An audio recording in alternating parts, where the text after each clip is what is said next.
the April 25th, 2016 meeting of the Lake Forest Zoning Board of Appeals. The board is here tonight to work together with all of you, property owners, neighbors, and architects to continue the tradition that allows community members to work together to preserve the qualities and the unique character that make Lake Forest a special community. We recognize the personal importance of each petitioner's request. Our goal is to respect the requests of the owner while balancing the interests of the community as a whole. For those of you who may not be familiar with the Zoning Board of Appeals, the board hears all requests for variations in zoning and special use permits. The City of Lake Forest is committed to conducting open meetings. To achieve that goal, the board has adopted meeting procedures that ensure that all parties have an opportunity to speak. The procedures are detailed on the agendas available at the back of the room. This meeting is also broadcast on cable television. Speaking on behalf of the entire board and city staff, our goal is to move each petition through the review process as quickly as possible while at the same time balancing the interests of the petitioners, neighboring property owners, and the larger community. With that, I'll start with an introduction of the board, starting from my right. Louis Pickus, Second Ward. Lloyd Culbertson, Fourth Ward. Bob Frankson, First Ward. Jay Kennedy, Fourth Ward. Rich Plonsker, Second Ward. Kevin Lewis, Third Ward. And with us from city staff this evening is Kathy Cerniak, Director of Community Development, and Michelle Frederick, Planning Technician. The next item on the agenda is consideration of approval of the minutes from the March 28th, 2016 ZBA meeting. Any comments to those minutes? No comments. Do I have a motion to approve? So moved. Second. All those in favor? Aye. All those opposed? Minutes are approved. The next item on the agenda is consideration of a request for a variance from the side yard setback requirement to allow a rear addition to the residence located at 605 East Highview Terrace. The owners are Michael and Danielle Sullivan. Their representative is Mark Downey, architect. I would ask anybody intending to give testimony on this matter, if you stand, raise your right hand, I'll swear you in. Or if you think you might give testimony, anybody at all. Okay.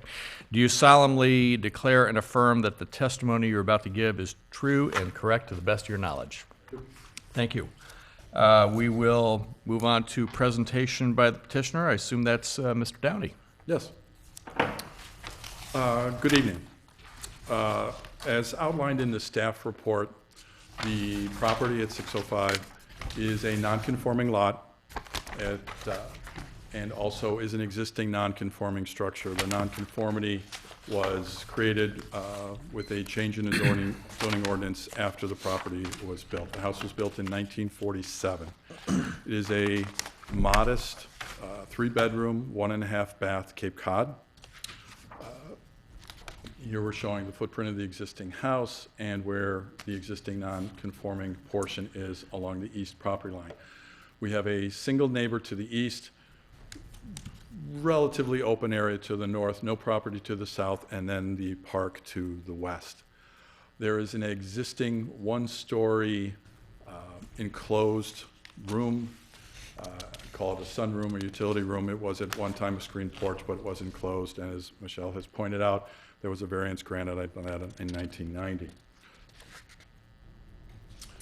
Just a few photographs of the character of the front of the house, which reads totally as a Cape Cod from the front, the back as an existing dormer. Here is the enclosed structure, actually has a full basement foundation underneath it, and our variation occurs on this side, or variation request. Just the view from the west and along the east property line. This is our neighbor to the east, and any other view. Just very quickly, this is the line of the existing side yard setback as it crosses the first floor through the existing sunroom and through the second floor. The variance that we're requesting is to improve the quality of this room. It's the son's bedroom. It's less than 90 square feet. We'll show you a photograph of the existing condition there. So we're going to propose to add a new bedroom over that existing sunroom space. This is what the existing condition of that room is, the 7'6" ceiling height, and then the clipped rooms, it's very small. I would like to point out that the Sullivans have lived in the house for 11 years. said they did not cause any of the existing conditions, have done no addition on the house. And we hope that this project will allow them to stay. They've had 2 children in the 11 years that they've lived there, and they'd like to stay as their family has grown. So this is the rear elevation, again, showing the drawing where that comes, where the existing setback encroaches. Let's kind of scroll through those. So these are our proposed plans. The first floor does not change. We're not asking for any additional encroachment on the first floor. We're actually going to be using the foundation that occurs as the retaining wall for the entrance into the basement to support the addition. Here's the plan of our proposed bedroom. We're actually having to step down to gain some ceiling height there. Our addition is a dormer Cape Cod type structure. And in the place of the existing bedroom, we're going to add a child's bath and convert the existing hall bath into a relatively modest master bath. This is a drawing of the proposed, where our existing structure comes to this line right here. We're matching the eave line of the existing, creating, again, a dormered Cape Cod space. This is an egress window for the new bedroom. So our actual area of encroachment is this relatively small area there. We certainly felt it would be inappropriate to create a 2-story wall here. We wanted a roof structure that was sloping away from our neighbor to the east, so we would minimize the impact of our addition on them. But we have opened up the new bedroom space by combining a new shed dormer that's looking at from the east property line again. So this is really the only area that's now encroaching. So we're adding a new dormer that blends in with the existing dormer across the back to get some additional floor area for the bedroom and natural light as well. These are the columns that we're using to create the support for the addition. This building section, again, shows this is the area of the new construction that encroaches into the side yard setback, and we're keeping this as only a 5-foot high wall in that bedroom space, but then via the dormer, we're getting some adequate headroom as we go towards the west. The roof plan, again, shows where the area of addition is as it overlaps the existing roof.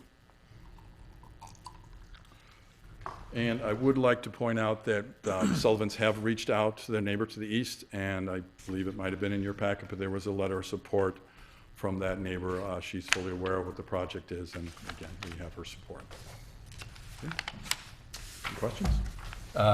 We'll come back to you in a minute. We'll go to staff's report first. Ms. Federick. Thank you, Chairman Frankson. As Mr. Downey pointed out, this house is on the south side of Highview Terrace at the far west end. The neighbor to the west is South Park, to the south is Woodlands Academy, and is just bordered to the east by another residence.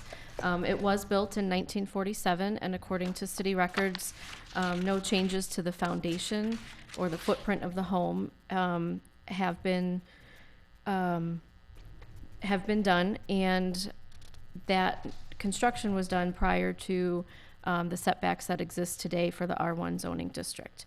The request that the Sullivans have made is for a modest addition to reconfigure part of the second floor space and add a functional bedroom and bathroom in the second floor area. As Mr. Downey noted, the existing house does encroach about 4 feet into the side yard setback. This request does ask for an additional 1.5 feet to accommodate a gutter along the east roof line. And as he noted, there is a letter of support from the neighbor to the east in your packet, as well as a recommendation from staff to approve an encroachment of 5.5 feet into the side yard setback. And I'd be happy to answer any questions. All right. We'll move on to questions from the board. No questions? No questions. Come on. All right, I have one. And that is, I assume that you've looked at the drainage question on the east side since you're adding roof line to, or that you're adding roof line to the east, and that there's not going to be any runoff problems with the neighbor to the east at all?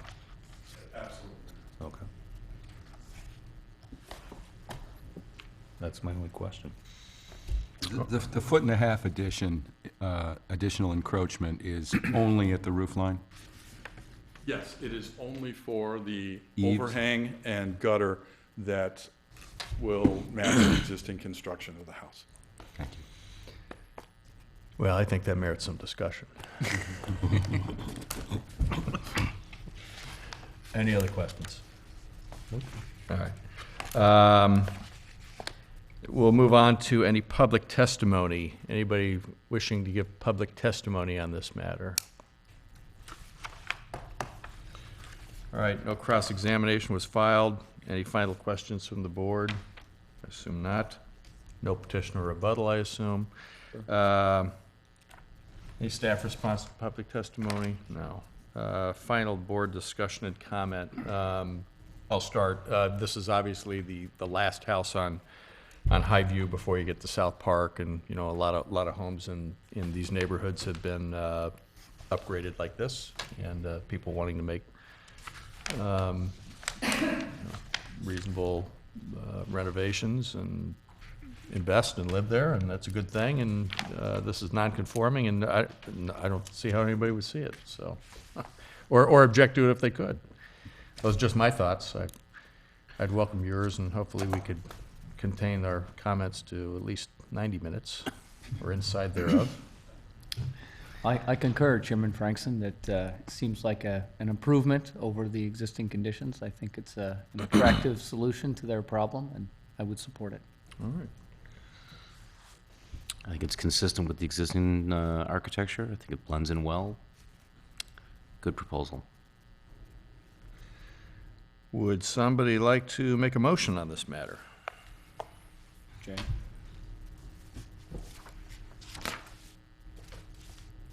Kevin, would you like to make a motion on this matter? I was wondering if Member Kennedy would like to make the motion at this point, but Your last motion. Yeah, I make a motion that we recommend that to go ahead and approve the side yard setback of 5.5 feet, consistent with the plan that was submitted to the board. I'll second that motion. All those in favor? Aye. All those opposed? Motion carries. Congratulations and good luck with the project. Thank you very much.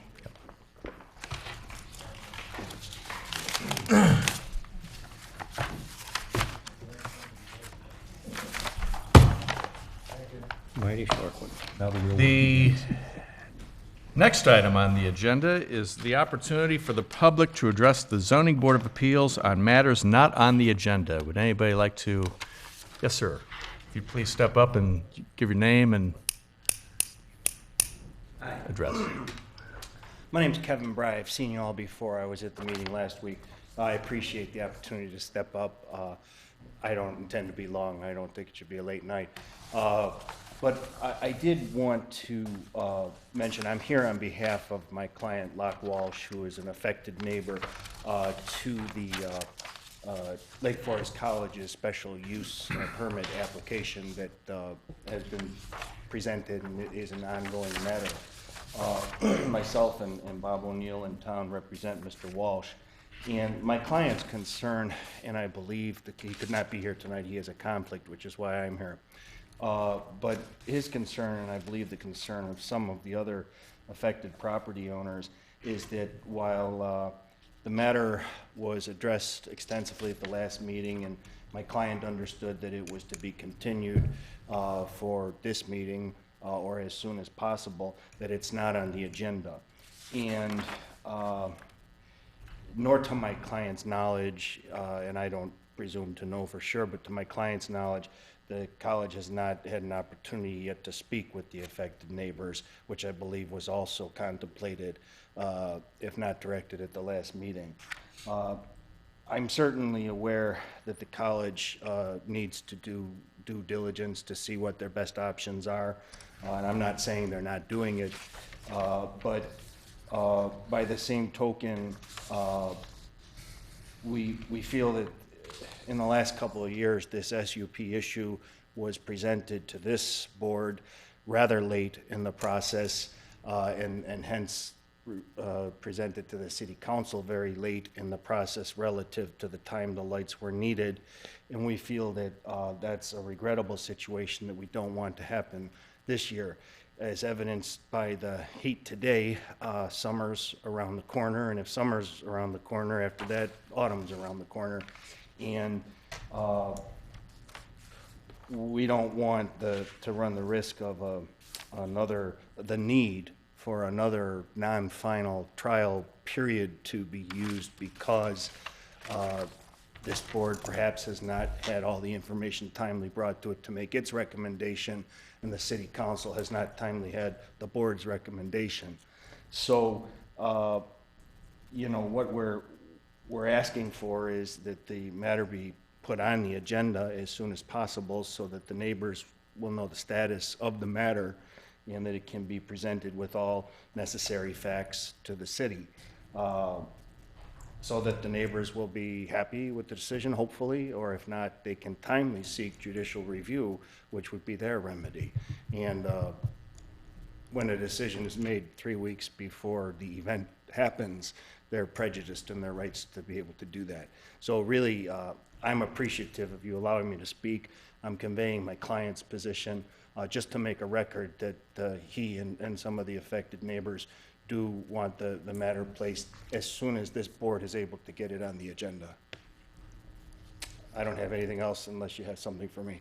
No, thank you. And thank you for that. Kathy, could you just give us a brief, you know, we're thinking it might be back on this month, but could you just give the board a brief update on kind of what's transpired and where we are with that? You did receive a brief email from President Scott of the college explaining that they weren't ready to come forward. You also received a copy of a letter from Mr. Walsh expressing the concerns you heard. We have met with the college. They are looking at all sorts of options. They are talking, and the city is talking with a sound engineer, trying to be responsive to the issues that were raised. They were not ready to come back. Keep in mind that we need to have enough notice that we can do proper legal notice publication prior to the meeting. They are aware that they need to come back very soon, and that this body has been clear that they don't want to see this 30 to 60 to 90 days before the lights are needed. So I expect they will be back before this body in May or in June, or they may decide to take another route and not pursue the request. Sure. Yeah. I think they are exploring all options, and I will be back in touch with them to try and find out for sure what they plan to do. And we'll encourage them to reach out to the neighbors.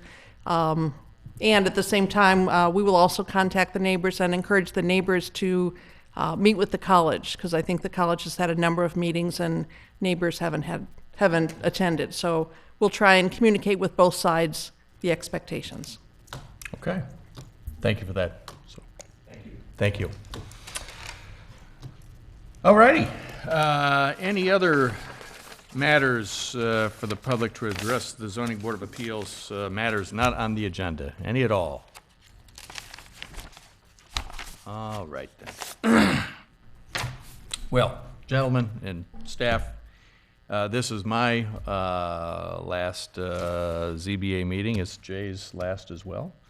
And it has been a pleasure and an honor to work alongside all of you.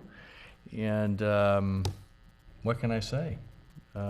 Thank you for your involvement, and to be continued at the infamous Martini Ranch, which occurs in the backyard of the Frankson residence from time to time. Kathy, thank you for your professional service over 2 boards that I've worked with you on, the ZBA and the Plan Commission. Before that, Michelle, thank you as well. I guess that's a wrap.